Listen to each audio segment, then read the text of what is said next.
My mom called me and suddenly she just hugged me and lifted me into the air, and then she broke the news to me that I have been picked up for the World Cup squad. Proud moment for me because I was the only off spinner from whole India. My school, Academic Heights, has called me to their annual day as chief guest. Oh wow. Okay. That was another big moment. Coaching under Mr. Chamundi sir, I joined that academy. I had debuted for state that year. Oh, wow. And we see Virat Kohli on the field. Correct. So mentally also we are in a good headspace that yes, I can do this.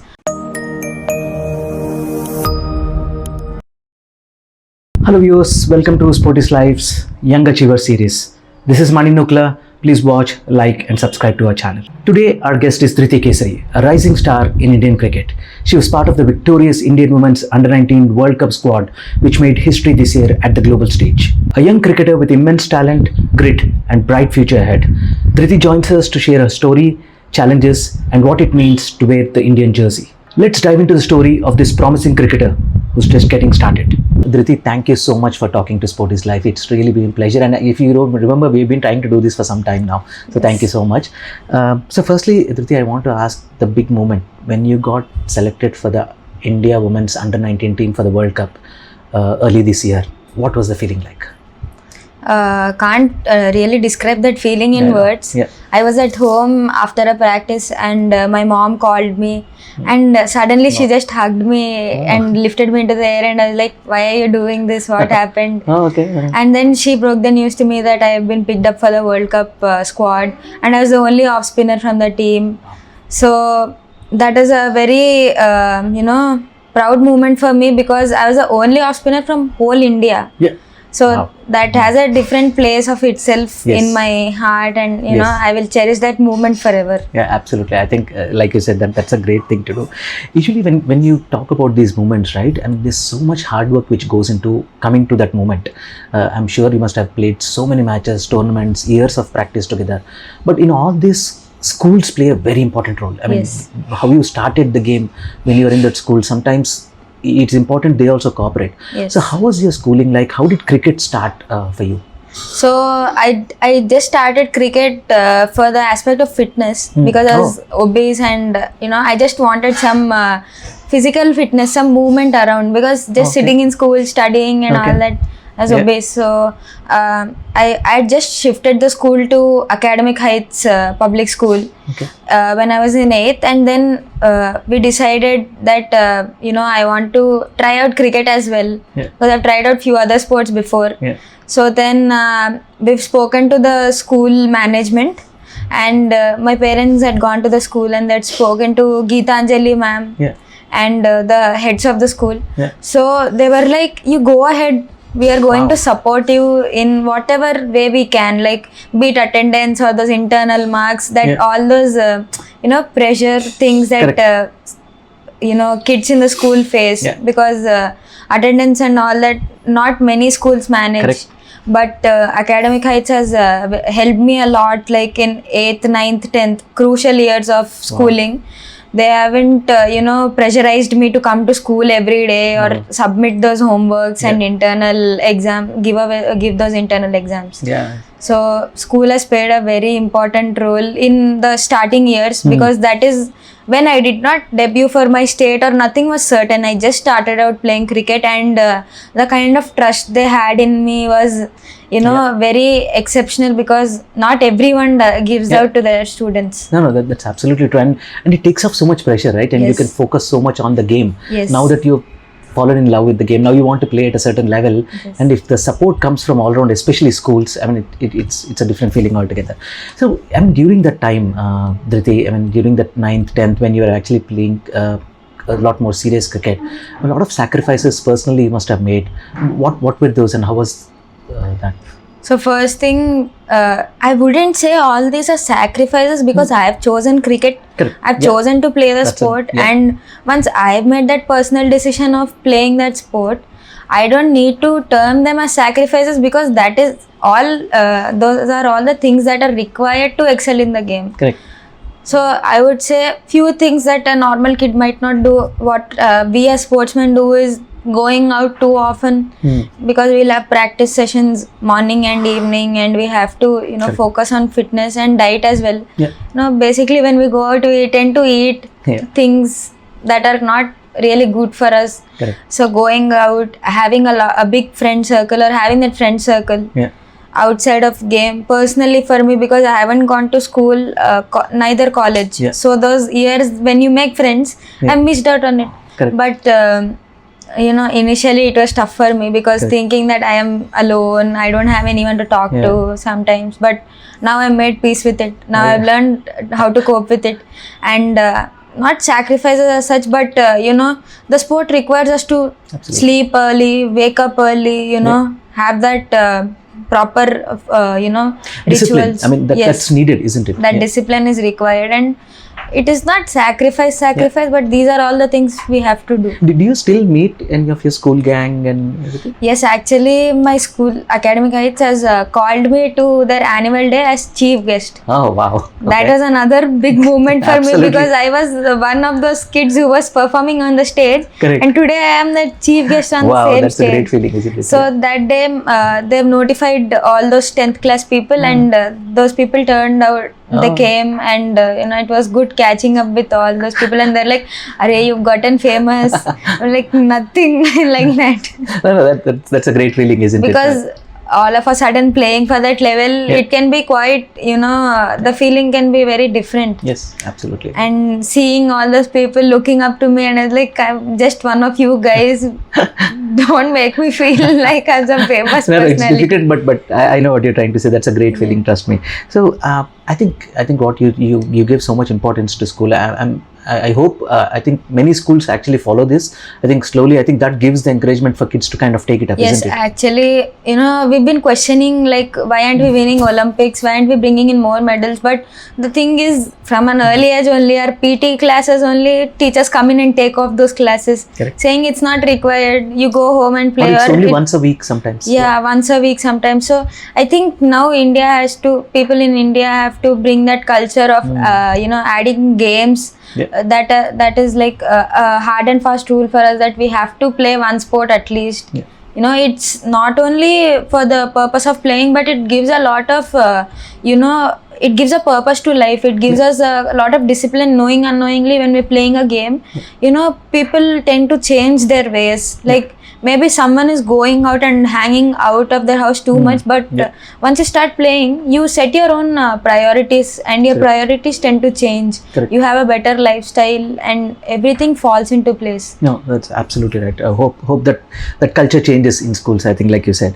So I think coming to, like you said, when you started in school, the role of a coach becomes very important, because to guide you in that path, because initial days is where you learn the technique, it's the skill level of the game, and if you learn it the right way, and the other coaches will keep coming as in when you progress, isn't it?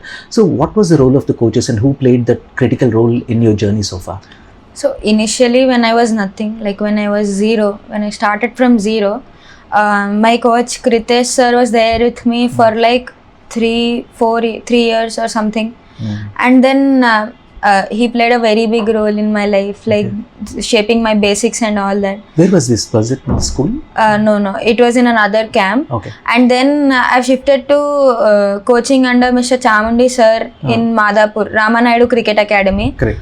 For past 3 years I've been coaching over there. Oh, okay, cool. So he's played a very big role, because after I joined that academy, I had debuted for state that year. Oh wow. And sir gives us a lot of, actually it's a free coaching facility for girls. Wow. And we get to practice with Kukapura balls and like very good turf, under good conditions. Wow. Because he knows the game inside out. Absolutely. So he gives us a lot of, mental, boost. Saying that you go for it, no matter what, just keep trying, and it's a good facility to practice at. Apart from coaches back in Hyderabad, Nushin ma'am, Rajiv Datta sir and Apurva Desai sir, and even Shravani ma'am, fielding coach. So all these people have an exceptional kind of faith in the whole team. Like in the starting of the tour itself, they've told us that we respect you no matter what your performances are, we respect you for being female athletes, and we love you unconditionally. So the whole World Cup we had this vibe of staying like a family. Like the coaches and the players, we were all gelled in together like too much that after the World Cup was done, we were all in tears that we are going back home and will not be able to see each other. So that kind of faith eases off all the pressure, because there's nothing expected from us that we have to perform, or otherwise it's not done. So they've always had our back and given us that extra edge that it's okay, few days are not going to go your way, but no matter what, we are here to support you, we are here to teach you. And they'll go out of their way to do anything to make us feel comfortable, and that we don't feel uncomfortable, or because when you're not few matches don't go well, and players are not in a very good mood or the mind space, but our coaches have made it a point that we are all happy at all the moments. I think that makes so much difference. I think we could see that on the television as well. You were like that bonding between you. I mean, the way you were talking to each other in the dressing room, I think that showed thoroughly. I think that hats off to the coaching staff. So coming to the one of the things you talked about, how mentally boosting it was to kind of coach under these coaches. So the importance of fitness and mindset, Drithi, it's become a lot of importance is being given to fitness and even the mental aspect of the player. What are your views on that? So now cricket has changed a lot. Like it's become very fast, the game. People are liking to watch T20, and it's a fact because they want entertainment. No one wants to sit for the whole day. As cricketers, we give immense respect to Test cricket, but people outside of cricket, they want like 4 hours of entertainment where ball is being hit everywhere. Seriously, So according to the game, even players have to mold themselves and shape themselves in such a way. And fitness, it shows. Like what work you're putting into yourself is what shows on the ground. Like you become more swift. You become agile, and you look like apart from everyone. Like when we see Virat Kohli on the field, like even if he's standing in third man, he just looks different. He shines from wherever he's standing. He's always in the game. I mean, that's what it feels like, isn't it? So, and I think that when you're fit physically, mental fitness also, it becomes better. Because you're confident about yourself that yes, I'm in a great shape and I can bring out results. So mentally also we are in a good headspace that yes, I can do this. And apart from physical fitness, I think mental fitness is something that is very important nowadays, because we kind of become disheartened when it doesn't go our way. So that is when good players and great players are differentiated in that level. Because how we are confident in ourselves will bring out our performance. If I am not confident enough, if I am underprepared, preparation plays a very big role. If I am underprepared, I am not confident, leads to a bad headspace and leads to a bad performance. So being in the right headspace and believing that comeback is always greater than the setback is very important, because we tend to take a step back. It happens with everyone in life. But we have to have that courage to push forward. We should not stay in that nutshell that what if I fail again and what if I go 2 steps behind. We should always have that kind of courage and kind of fearless attitude in ourselves that now I've gone 1 step back, right? Think that God is pulling me back to launch me further. Absolutely. So that is what I believe in. That's great. And any specific things you do actually before a tournament, anything that in terms of mental preparation, what I'm talking about? So anything that you kind of focus on? So once we had a meeting with Harmanpreet Kaur and Harleen Deol, and I've asked them over there that how do you handle the nerves before every match? Because initially every player has those nerves before match. How is it going to go and all that, but then she's told that it all is in the preparation of the game. If you are prepared properly, you won't have those nerves going in, because you're confident enough that I've practiced properly. Things are going to go well. So having a fixed preparation before every match, like proper warm-ups or whatever we do off the field as well. Like few people have the thing that I'm going to eat only these kind of things before matches, or personally I write down notes for myself. I write a small note, and I have few words that are in my mind and they trigger me. Every time I feel little low, I'm going to tell myself that word, and I'm going to just charge forward. Yeah. And I kind of write affirmations importantly, I visualize before every match. I look at my own bowling videos. I close my eyes and I imagine that I'm in the match now, and I am bowling to this particular batsman and I'm going to get her out now. That kind of things. Do you still have those notes? Yes, which you do? I do. Oh wow! Oh, that's great. Just a second. So I do have few notes like oh wow, that's great. These are all from different matches, and I don't write in the future tense. I write like in the present tense. Correct. Like I am doing well today. I have done well today, and I write like self-love also. Like okay, fine. If results are not going to go your way, I'm still there for myself. I'm not going to be too hard on myself, because initial days, like when I did not play all this and were playing domestic matches or playing these local matches, I used to be very hard on myself, and I used to not eat properly if match doesn't go well. I used to not talk to people properly, and I used to be in a very bad mood, kind of in a nutshell. But then over the time, I've understood that you're not judged or you're not defined on your performances. Correct. Because 1 or 2 matches or one bad tournament also doesn't define you as a player. Correct. So I've learned to stay humble to myself as well, not only the people around, but to your mind also. We have to be gentle, because we have to play this game in a long run. It's not a 1 or 2 day thing. So it is important that you're happy from inside to produce good performances outside. And one of the other mental aspects, I would say, with visualization is manifestation. Like now things people are begin to saying that manifestation works, but knowing unknowingly, I've called for this World Cup before even I knew it. I've written it down on a paper, and oh wow, I can see 2025 World Cup there down. Like maybe I've written this after the first World Cup, 2023, 24. Before that, I mean after that, and I didn't even know that I was eligible to play, if my age and all that is going to be there. But somehow God has been kind, and now that I look at it, I'm like, manifestation does work actually. I didn't know that it was true. I used to think that people make up things, but it actually does work. And the thing is, we have to be patient with it. You can't expect like now I've written it down, tomorrow it is going to happen.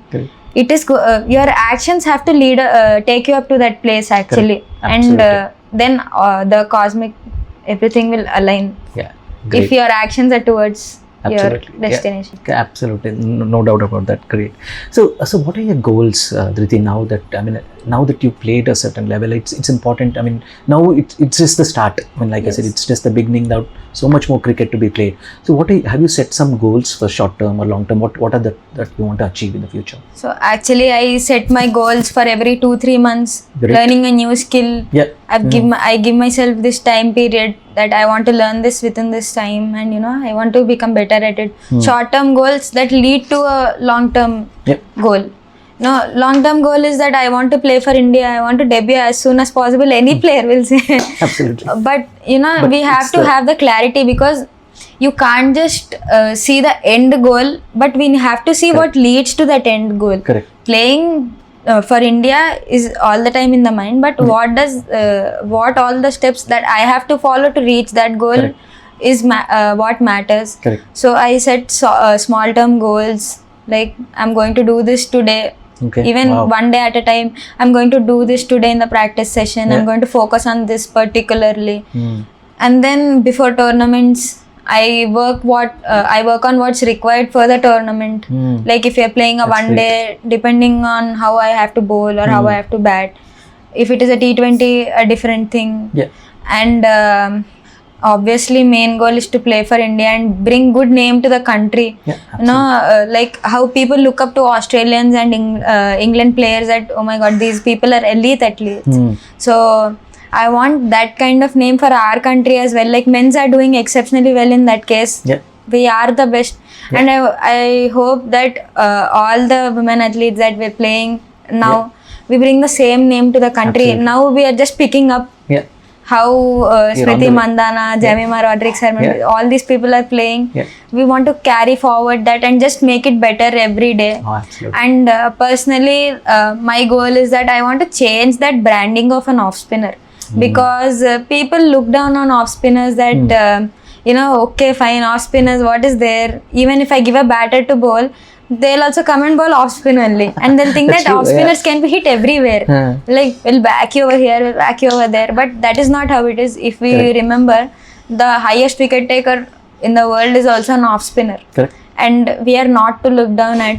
We Absolutely. I want to bring that change Yeah. in the mindset of people, that off spin is not something that everyone can do. Correct. That's great, Drithi. I really hope that you become the highest off spinning wicket taker for India. Really, the way you with the honesty you spoke about off spinners, I really hope that you do that. So let's make it a little lighthearted. I'm going to ask you some real easy questions on you. So it's go ahead with that. So in your World Cup squad, who is the funniest team member? Bhavika Ahire, she's my best Okay. friend. Okay. On the field, off the field. Okay. And Anantha Kishore, Okay. because we've both sat out quite a lot. Oh, okay. And we've coped up by making sarcastic comments or funny comments about Okay. the situation. So Oh, wow. both Anandita and Bhavika are very fun loving people. Wow. And very outspoken, but It very was fun people. Great to be around, kind of Yes. thing. Yeah.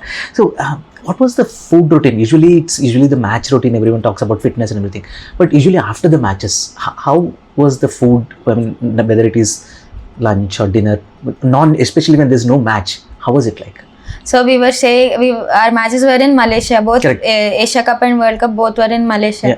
So few people couldn't cope with that food, Yeah. or the Malay or Thai food Correct. or Japanese food. So we found one restaurant, Indian Wow. restaurant, and I think we made the highest bills over there. Good During that revenue time. we've generated for that hotel.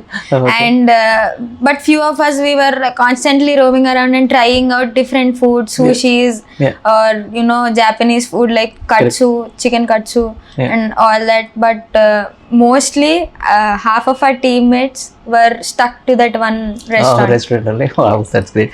So, any funny rituals, pre-match or pre-ball rituals you noticed in your team members?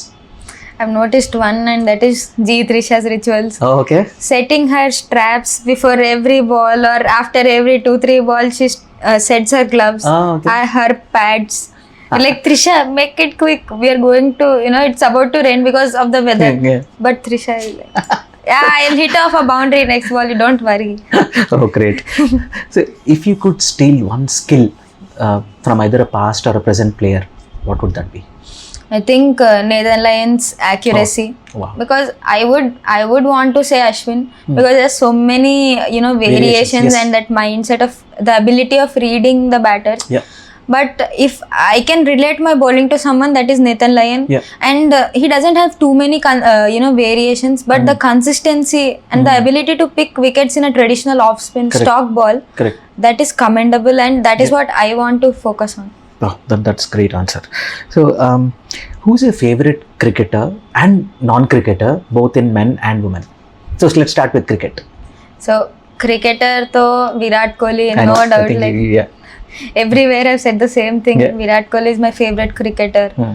And women's, I love Ellis Perry. Like, Wow, yeah. she's very fit. Her mindset, her presence is only a different thing altogether. Hmm. But apart from cricket, like other sports, I look up to Neeraj Chopra a lot, because being a track and field athlete is not easy at all. But regardless of so many injuries and not having too many facilities also, because cricket is widely regarded in our country. Correct. It has become like a tradition, or it is like we celebrate the sport. Yes. But there are so many other sports that are not in the limelight like cricket, and Correct. javelin is one of those sports. It has just been picking up now because of the kind of name he's brought to the country. Correct. But I've heard in one of his interviews that the day you go back to your bed thinking that I am tired, but I am not able to sleep, thinking of my performance or something, Correct. is the day you're going to start writing your success story. Wow. So that has been stuck in my mind, and I look up to him a lot. Wow, that's great. Because their fitness and their diet is very different compared to cricket. Yeah, absolutely. So Neeraj Chopra is someone that I look up to. And apart from Neeraj Chopra in women's, Shakadi Richardson, the Olympic sprinter. Yeah. You know, she has that mindset. She's like, I don't care what people think about me. Yeah. I am going to do my thing and I am confident in what I am doing. Yeah. So Very her fearless, mindset isn't it? is what I look up to. Wow, that's great. Drithi, it's been really fun, Drithi. I know I told in the start that we've been trying to do this for some time, but it is so good to talk to you and your thoughts about the game, and you're already thinking so ahead in terms of what your mindset is and your maturity. So I wish you all the very best for all the tournaments. I know the immediate one is the BCCI Emerging Cup, which you got selected and you'll be going there. Yes. So like you set your goals, usually the short-term goals and then eventually that vision you had. So I want to wish you all the very best for your future tournaments and have a great future ahead in cricket and brings many laurels for the country. Thank you so much, Thank sir. you so much.